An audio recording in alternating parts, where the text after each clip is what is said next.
ఈరోజు సింగరేణి కాలనీ సౌజన్యంతో కొత్తగూడెం శాసనసభ్యులు కామ్రేడ్ కూనంనేని సాంబశివరావు గారి సారథ్యంలో కొత్తగూడెంలో మెగా జాబ్ మేళా నిర్వహించుకోవడం జరుగుతూ ఉంది.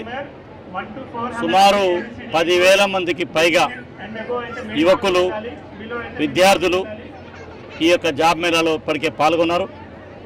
3,000 మందికి పైగా ఉపాధి అవకాశాలను ఈ జాబ్ మేళా ద్వారా సాధించుకోవడం జరిగింది.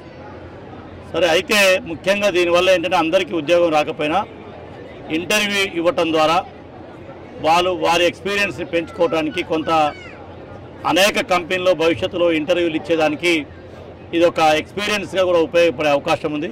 కాబట్టి కొత్తగూడెంలో సుమారు 90 కంపెనీస్ ప్రైవేట్ రంగంలో ఇతర సాఫ్ట్వేర్ కానీ 10th క్లాస్ నుంచి పోస్ట్ గ్రాడ్యుయేషన్ వరకు సాఫ్ట్వేర్ వరకు 91 కంపెనీలు ఈ జాబ్ మేళాలో పాల్గొన్నటువంటి పరిస్థితి ఉన్నది. ఏదేమైనా ఇవాళ ఉపాధి అవకాశాలు మరింత మెరుగుపరిచి నిరుద్యోగులకు ఉపాధి అనేది ప్రధాన అంశంగా ఇవాళ తీసుకోవాల్సిన అవసరం ఉన్నది. అందుకని విద్యా ఉపాధి రెండు సమాజం యొక్క అభివృద్ధికి ముందుకు సాగాలంటే విద్యా ఉపాధి అవసరం.